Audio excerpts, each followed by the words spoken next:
This is Dan Sanchez, and welcome to the NPP podcast, the biological technology show where size matters. We believe the secrets to solving some of the biggest development challenges in the world can be found in some of the smallest naturally occurring technologies. Today, we're matching a powerful microtechnology against a very difficult to control pest. This pest is one of nature's smallest creatures and having a massive impact on crop health and food security across the world. The Fall Armyworm is a very hungry caterpillar and accounts for as much as 18 million metric tons of crop losses every year, and as much as $5 billion in lost revenues for farmers. Today's episode is all about Foliage biosolution, and we'll be exploring how, by hacking the natural properties and behaviors of one of the world's most invasive pests, we can improve the economic and environmental resilience of farmers across Africa. So joining me today is Shanni Srivastava. Shanni is the regional head for Middle East and East Africa with UPL. Shanni has worked across much of the African continent and has seen firsthand the stresses farmers are facing as a result of locust swarms, soil degradation, and other emerging threats.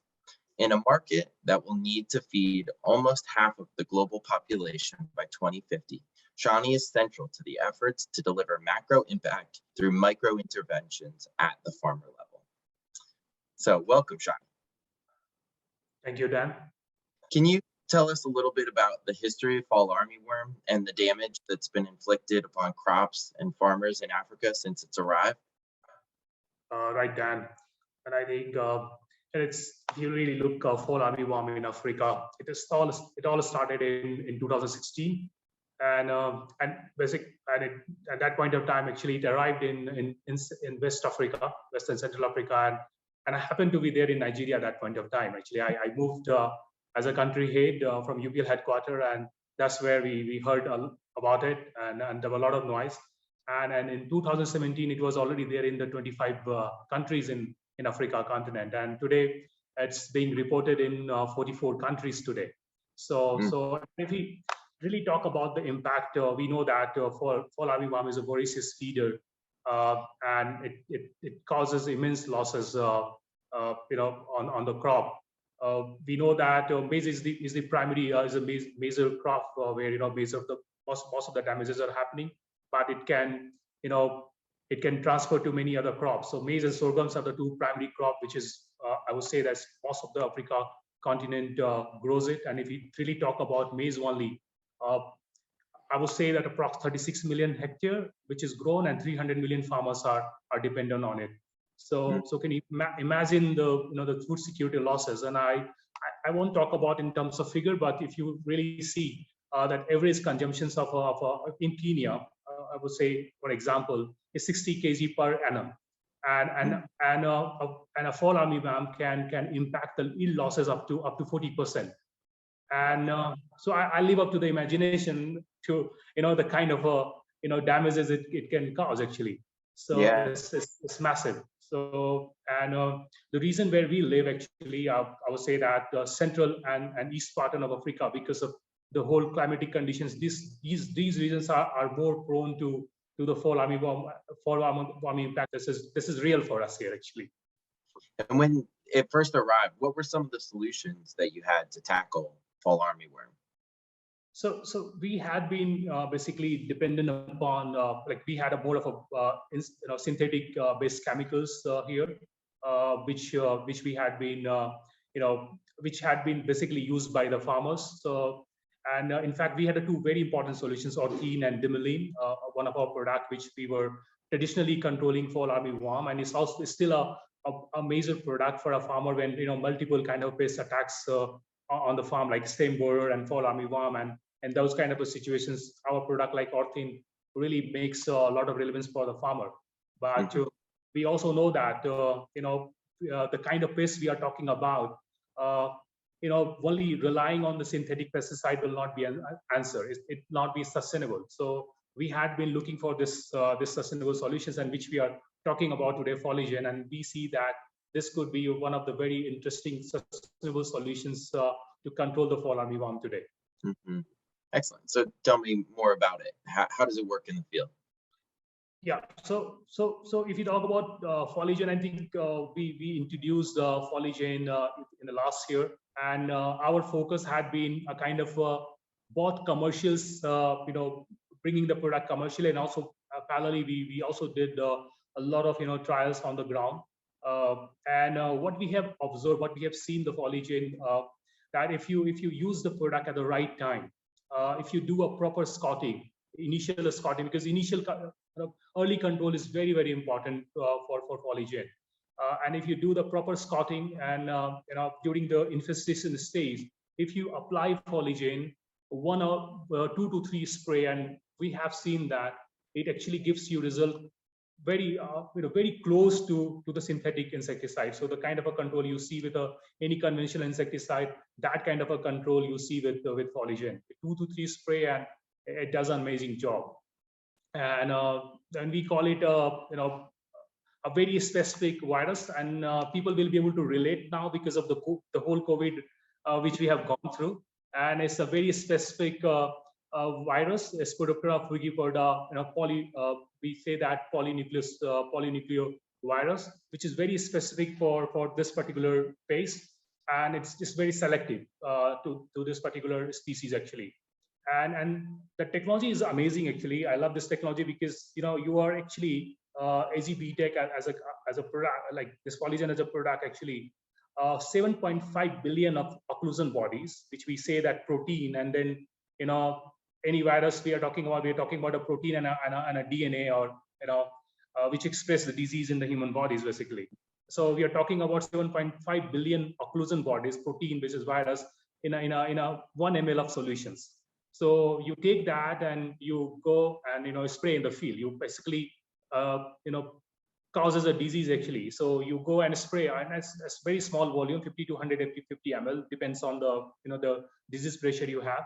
You spray, and then what exactly it does, that its natural disease cycle really takes over. So once it infects the larvae, they stop feeding in 3 to 4 days, and then Fall Armyworm also has a cannibalistic behavior. So the infected one will be eaten by the bigger one, will be eaten by the stronger one, and you have this whole natural epizootic cycle, and which causes a kind of a cascading effect. So amazing technology, and exactly the same thing we have observed in the field. Yeah, incredible. And in November, the partnership between UPL and AgBiotech won this IHS Market Best Industry Collaboration Award. Right. Tell me, how did we identify the technology? How do we set this partnership up and win this award? Right. So I think it's all boils down to that we as a company, UPL, our strength, and the whole open ag purpose we have, and actually somewhere it also attracts the partner to us actually, and they also look for partner like UPL to bring this technology, because we are one of the company who actually has a highest reach among the smallholder farmers, and we are talking about the challenges about the food security, and the smallholders become very, very important for us when we are developing this kind of a technology. And I think it all starts with the the way we tested the technology, because first of all we had a technology, and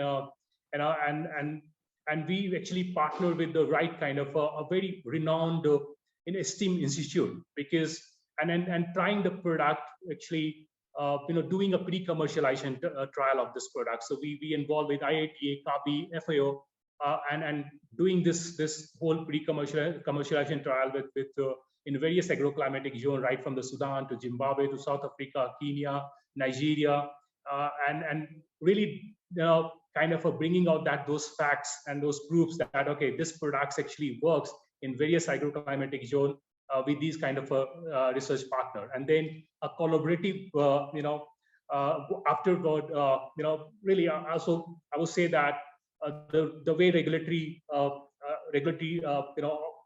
government offices, they have supported basically UPL in bringing those technology and all that. And third, I would say that the whole coordinated launch of this product in across Africa. So we are going to Kenya. We're already going for a full commercialization this year.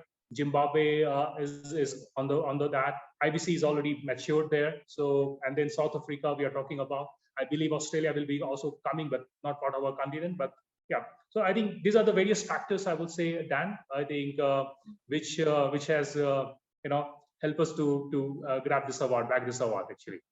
Yeah, absolutely. I think they put it in the right hands. Yeah. Right.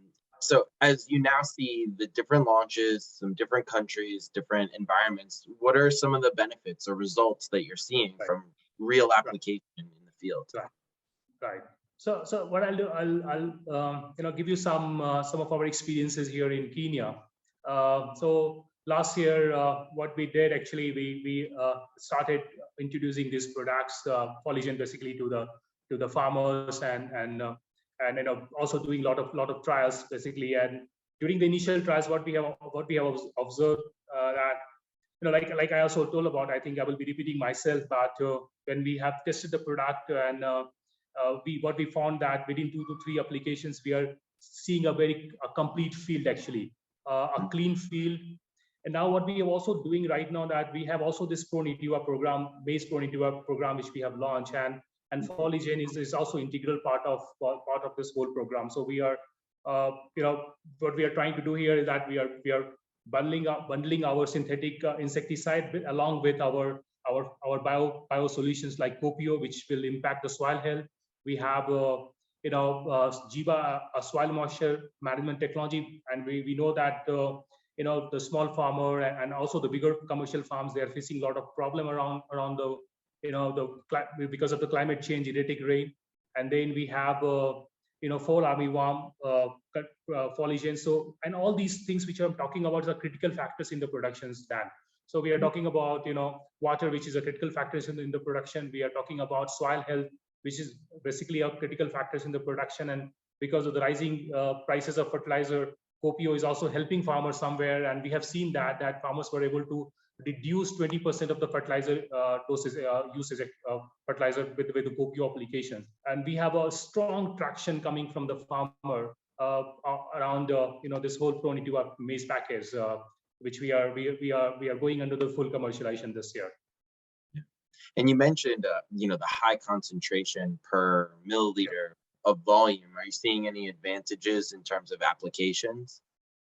Yeah, so the biggest advantage which we have right now with this high concentration is actually the doses for the farmer, because the doses is that you have a doses which comes down to like 100 ml on an average level, and also the cost effectiveness of the product. So what we have seen that some of the innovations which kind of really costly innovations in the market, which may not be fitting to the value proposition to the farmer.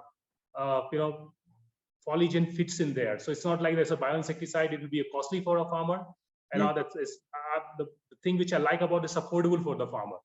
That's the one of the advantage I would say that farmers will the adoption will happen actually very quickly. Absolutely. Yeah.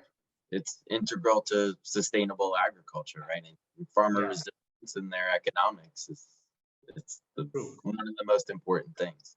True. Excellent. Well, thank you, Shanni, for this introduction to Foliage, the microtechnology derived from naturally occurring viruses that is helping farmers protect their crops from fall armyworm, and meanwhile also protecting the biodiversity upon which the health of the natural world relies. So thanks for being with us today. Really appreciate having you. Thanks, Dan. It was a pleasure talking to you. Thank you. So this is just one example of where the planet is helping the planet. But you can learn more about NPP's work with micropower and macro impact at www.npp.ag. Thank you.